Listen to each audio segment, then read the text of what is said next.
में मुक्ति भई, तुम्हारे 7 दिन बाकी अभी है। खटवांग की 2 घड़ी में मुक्ति हो गई, आपके पास 7 दिन बहुत हैं। भगवान को प्राप्त करने के कम से कम कितने दिन चाहिए? 7 दिन चाहिए। 7 दिन में संसार का मोह त्याग कर, अपने मन को एकाग्र करके, मन को शांत करके, मन की सारी इच्छाओं का दमन करके और मन को शांत करके भगवान के श्री चरणों में समर्पित कर देना ही ये मोक्ष की तैयारी है। सुखदेव जी और सरल करते हैं, निद्रया ह्रियते नक्तम व्यवायेन चवावयः देवाचार्थे हया राजन कुटुंब भरणे नवा। निद्रया, जिसे पता चल जाए कि हमें मरना है। अच्छा, पता चलना क्या है? मेरी उम्र 50 साल की हो गई, माना कि मेरी एज 50 वर्ष की हो गई, तो अब आपको सावधान हो जाना चाहिए। गई बहुत, थोड़ी रही। नारायण अवचेत काल चिरैया चुग रही, निस दिन आयु खेत। हाँ, 50 हो गई, अब क्या करो? सावधान हो जाओ, बिल्कुल सावधान। सावधानी क्या है? सोइए कम, निद्रया ह्रियते नक्तम। कम सोइए, ज्यादा से ज्यादा भगवान में मन लगाइए। कबीरा सो कर क्या करे, उठ कर जपो मुरारी। एक दिन तो है सोवना, लंबे पैर पसार। एक दिन हम ऐसी नींद में सोएंगे कि कोई उठाने वाला नहीं होगा। अरे जब सोना ही है गहरी नींद में, तो अभी से उस सोने का अभ्यास क्यों? इसलिए तो संत स्वामी विवेकानंद जी के हर वाक्य में लिखा, उत्तिष्ठा, उठो।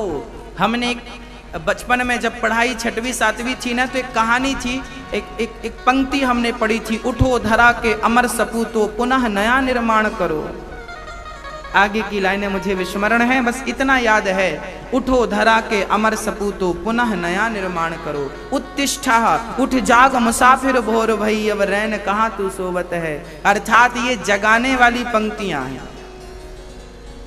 जागिए, मत सोइए अधिक। छोटा बच्चा जब पैदा होता है ना, तो 24 घंटे में आधा घंटा जागता है, 23.5 घंटे डॉक्टर बोलता है। जितना सोएगा उतना स्वस्थ रहेगा, है ना। बच्चा ना आज पैदा हुआ है, सोएगा। 1 महीने तक वो बहुत सोता है, 1 साल तक भी वो बहुत सोता है, 2 साल तक भी बहुत। जब वो 3 साल का होता है ना, फिर उसे दिन में सोने की जरूरत है, फिर वो रात को ही सोता है। बच्चे ज्यों-ज्यों बड़े होते हैं, पकते जाते हैं। छोटे बच्चों को दिन में भी सोना जरूरी होता है, रात को भी सोना जरूरी होता है। जबकि वो बच्चे 3 साल पार, जब 3 साल पूरा हो गया बच्चों का, 2.5-3 साल, फिर वो दिन को ना सोएं, रात को ही बस सोएं तो चलेगा काम। अब आप 50 साल के हो गए हैं। हाँ, अब आप ही विचार कर लीजिए कि आपको कितना सोना है और कितना जागना है। और जागना है तो क्यों, और सोना है तो क्यों? हाँ, इसलिए उठ जाग मुसाफिर भोर भई। श्री सुखदेव भगवान कहते हैं, तस्माद भारत सर्वात्मा भगवान ईश्वरो हरि। जाग कर करना क्या है? जाग कर, एक गुरु जी के 2 चेले थे। एक चेला सवेरे 7 बजे तक सोता था और एक चेला सवेरे 4 बजे जाग जाता था। एक गुरु के 2 चेले थे, एक चेला 7 बजे तक सोता था, दूसरा चेला 4 बजे जाग जाता था। तो जो सवेरे 4 बजे जाग जाता था, वो गुरुजी से जाकर कहता, देखो गुरुजी मैं तो जाग गया, वो सो रहा है। देखो गुरुजी मैं तो जाग गया, वो सो रहा है। वो जागता क्यों? वो जागता इसलिए कि मैं इसकी निंदा बुराई कर सकूं, गुरुजी से चुगली कर सकूं। गुरुजी एक दिन बोले, सुन तू भी सो जा, तू जाग तो गया है पर ऐसा जागना बेकार है। तू जाग तो गया है पर ऐसा जागना बेकार है। मैं आपसे प्रार्थना कर दूं कि आप भी जागिएगा, पर जाग कर निंदा चुगली में ना लग जाइएगा। उन्हीं का जागना सार्थक है जो जाग कर भगवान में लग गए हैं, बस उन्हीं का जागना सार्थक है। नहीं जागते तो बहुत लोग हैं, ऐसा जागना किस काम का। उठ जाग मुसाफिर भोर भई, भोर तो हो गई है, आप जाग भी गए हैं, पर विचार कर लीजिए आप जाग कर क्या कर रहे हैं। सवेरे जल्दी जाग जाइए, आधा घंटा 1 घंटा शांत चित्त से। सुबह का वातावरण बहुत सुंदर होता है। सुबह जल्दी जागकर 2 मिनट 5 मिनट आधा घंटा 1 घंटा जो भी आपकी सामर्थ्यता है, आंख बंद करके और परमात्मा का चिंतन करिए। भाव बनाइए कि हम बिहारी जी के साथ हैं। भाव बनाइए कि श्री बिहारी जी राधा रानी को प्रेम से रंग डाल रहे हैं, होली खेल रहे हैं और आप भी उसका दर्शन कर रहे हैं। भाव बनाइए कि भगवान गोपियों के घर जा जा करके मक्खन चुरा रहे हैं और आप भी वो सुंदर सा पावन सा दर्शन कर रहे हैं। भाव बनाइए कि भगवान धूल में खेल रहे हैं बच्चों के साथ, आज मंगल के साथ श्री रामा के साथ खेल रहे हैं, मन सुखा के साथ खेल रहे हैं और आप भी अपने आप को मन सुखा बनाकर, ब्रजवासी का कोई भी हिस्सा बनाकर आप भी भाव बनाए कि हम भी बिहारी जी के संग खेल रहे हैं। यही तो जागना है। जाग कर अपने आप को भगवान के महसूस करना, लगा देना, यही तो जागना है। हाँ, नहीं तो वो जागना क्या जागना जो भगवान का चिंतन ना हो। इसलिए जागिए। हरि नाम नहीं तो जीना क्या। भगवान का नाम ना हो जीवन में तो उस जीने का कोई अर्थ नहीं। हाँ, हरि नाम नहीं तो जीना क्या।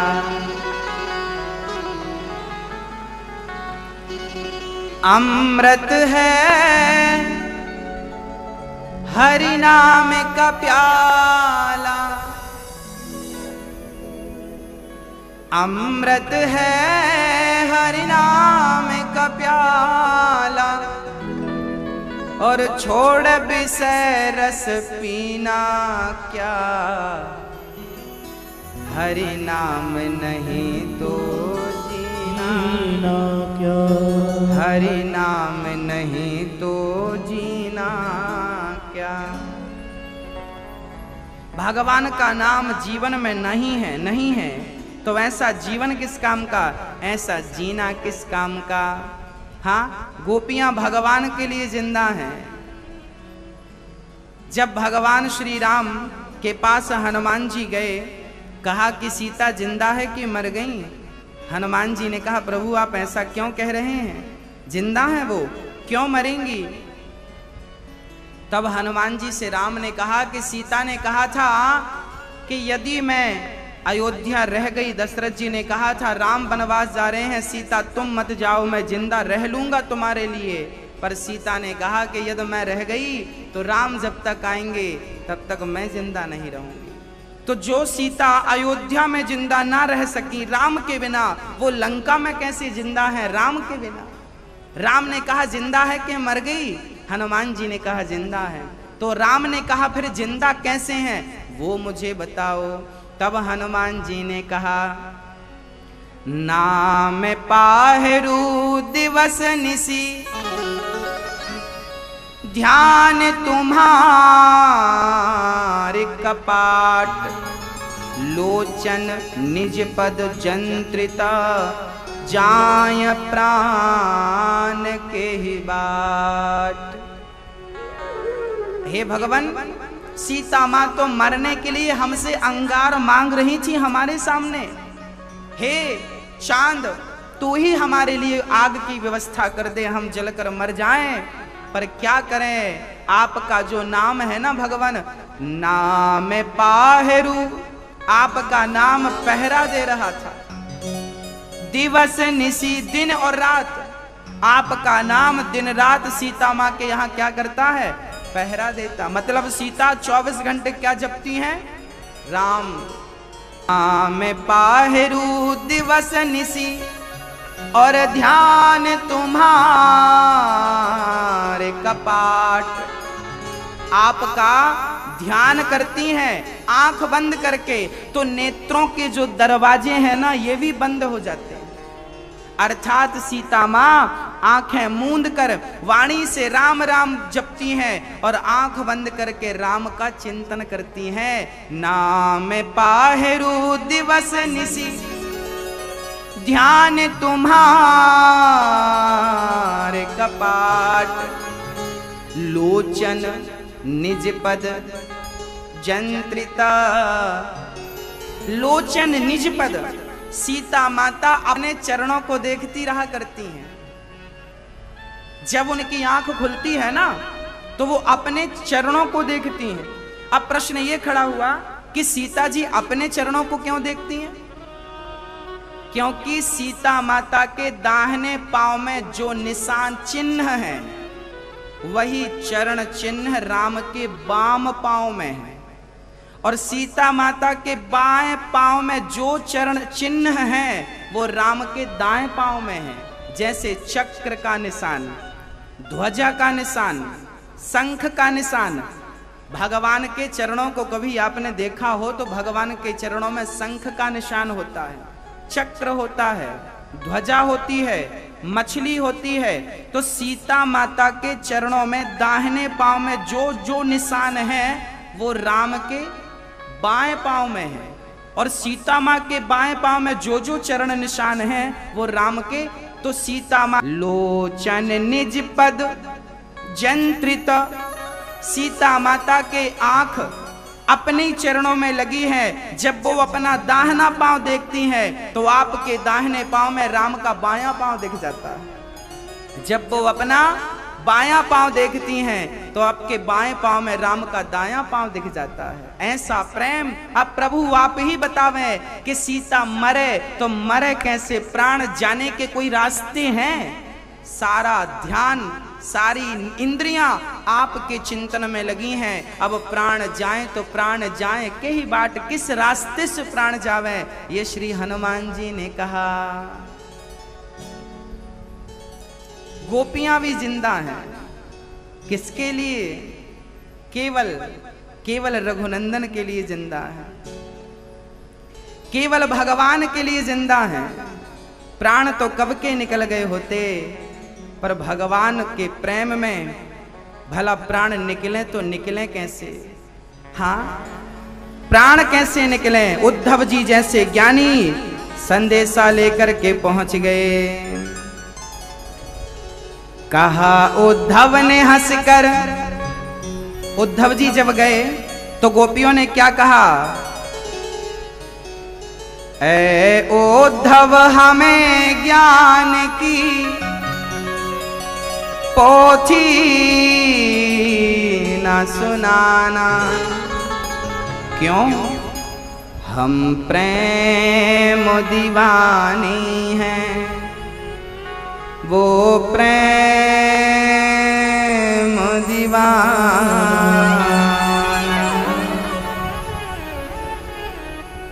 क्या बताएं उद्धव, ना जी भर के उसे देखा है, ना कोई बात की है। उद्धव एक बार कृष्ण से कह देना कि हम उसे याद करते हैं, एक बार आकर वो मिल लें। हाँ, एक बार आकर के हमसे मिलने, एक बार मिलने की बड़ी आरज़ू है। शुकदेव भगवान सृष्टि का निरूपण करते हैं भगवान का ध्यान लगाकर, और चतुश्लोकी भागवत भगवान नारायण ने ब्रह्मा को प्रकट किया और ब्रह्मा को चारों वेदों का ज्ञान हो गया। श्री शुकदेव भगवान कहते हैं, राजन भगवान इतने दयालु हैं कि एक बार भगवान विदुरानी के घर गए और छिलकों का भोग लगाया। श्री विदुर जी ने छिलकों का भोग क्यों लगाया? विदुरानी ने, राजा परीक्षित ने प्रश्न कर दिया, गुरुदेव विदुरानी ने छिलकों का भोग लगाया तो भगवान ने खा भी लिया, क्यों ऐसा हुआ, हमें तो बताएं। तब कहा, सुनिए बात ऐसी है, भगवान शांति दूत बनकर गए और भगवान शांति दूत बनकर दुर्योधन से कहते हैं, महाभारत की तैयारियां चल रही थी, भगवान को लगा कि एक संदेश मैं इन तक पहुंचा दूं, काम बन जाएगा। भगवान शांति दूत बनकर गए। देखो देखो, ध्यान से देखना, बड़ा विनाश होता है महाभारत से। ये जो दुर्योधन तुम महाभारत का स्वप्न देख रहे हो, ये व्यर्थ है, इसे मत देखो। पांडवों को रहने को 5 गांव देकर इस युद्ध को रोका जा सकता है, पर दुर्योधन ने कहा 5 गांव क्या, मैं सुई की नोक बराबर जमीन नहीं दूंगा। एक व्यक्ति की अपनी महत्वाकांक्षा ने महाभारत का युद्ध खड़ा कर दिया। दुर्योधन के पास क्या कमी थी, फिर भी उसे दूसरे की संपत्ति हड़पनी थी। और जब जब आप दूसरों की संपत्तियां हड़पते हैं, तब तब जीवन में महाभारत होता है। आज भी कोई किसी की संपत्ति हड़प ले तो क्या होगा, अर्थ होगा। आज भी घरों में महाभारत क्यों चल रहा है? बड़े भाई ने छोटे की संपत्ति हड़प ली, छोटे ने बड़े की संपत्ति हड़प ली, फलाने ने उसकी हड़प ली, फलाने ने, महाभारत चल रहा, तुमने हमारा ये ले लिया। मेरी प्रार्थना है आप सबसे, आप किसी का मत लीजिए, जो आपका है वो आप लीजिए। दूसरे का सोना यहां पड़ा हो तो वो हमारे लिए मिट्टी की तरह है, और हमारे जेब में 10 रुपए हैं, वो हमारे लिए 10 रुपए लाख के बराबर है। हमारी मेहनत का, हमारा पैसा, वो हमारे काम का है। बाकी यहां पड़ा हो सोना, जमाने का पड़ा हो, करोड़ पड़े हो, हमें क्या लेना, क्या काम हमें उससे। जो प्राणी दूसरे के धन को मिट्टी समझता है, वो व्यक्ति जीवन में बहुत सुखी होता है। जीवन में वह लोग ज्यादा दुखी होते हैं जो दूसरों का, आपने देखा होगा 1-1 इंच जब आप घर बनाते हैं तो आपको लगता है 1-2 इंच में खिसका की बन